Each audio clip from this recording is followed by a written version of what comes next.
trying to catch up on some movies that came out earlier this year that may have slipped through the cracks, and I'd like to make sure that people see them on DVD. The Wackness gets 4 bananas out of 5, according to the Stinky Monkey's website. Even great actors have to remake themselves sometimes. Ben Kingsley won an Oscar early on in his movie career as Gandhi, and seemed to take on Gandhi's mantle of seriousness as well. But great actors need not always play stern, upright, serious parts. Sometimes the best acting comes from playing a goofball or a carnival barker. When Kingsley was named a knight, there were rumors that he insisted that everyone call him Sir Ben after that. That kind of behavior pushes fans away. Plus, the kind of movies that Kingsley was known for started to become rare, and his parts started drying up. So he took on a very funny role playing himself on The Sopranos, and something must have clicked for him, because he's been in more comedies recently than in any other time in his career.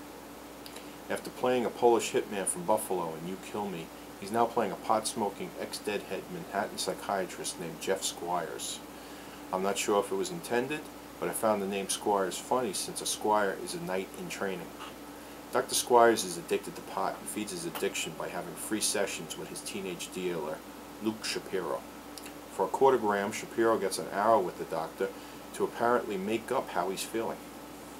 Through his half-lies, the truth does sneak out, and Squires gives him some therapy that's half helpful and sometimes contradictory.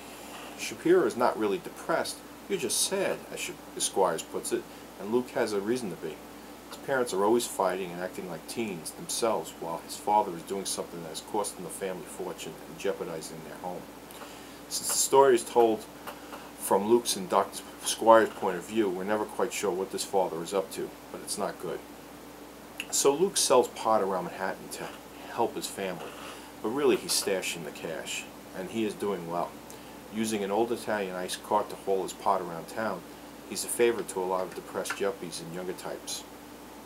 As his new friend says, he's either the most popular of the unpopular kids or the most unpopular of the popular kids. Whatever he is, he's alone, and is focused on Squire's stepdaughter, Stephanie. Stephanie is played by Olivia Thirlby, who played Leah, the best friend in Juno, and she's a real find. She's only been acting for 2 years, but her first part was in 2006's United 93. I thought she was so cool as Leah in Juno, acting every bit like a fun teenage girl, but here she seduces Luke as much as the audience. Like Luke, we never know where we stand with her. Is she a great girl? Is she a bitch? Or is she some kind of combination of the two? Her mother is played by Famke Janssen, and she has that same quality, so the parts are well written. I've never seen Josh Peck, who plays Luke Shapiro, before, but he's quite good. He's apparently a child star, having had his own TV show called Drake and Josh.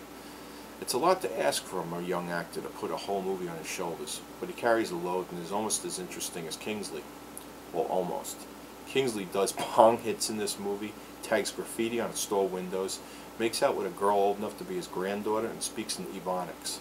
Peck does all this stuff too, but it never draws the laughs that Kingsley does. For some reason it takes place in the summer of 1994, but for no reason other than to take jabs at Mayor Giuliani. Hey, if Rudy made it hard for drug dealers to do business, I consider that a good thing. Anyway, after a summer of watching things get blown up, it was nice to see a movie about friendships that pays attention to the little things. Ciao from the Predator.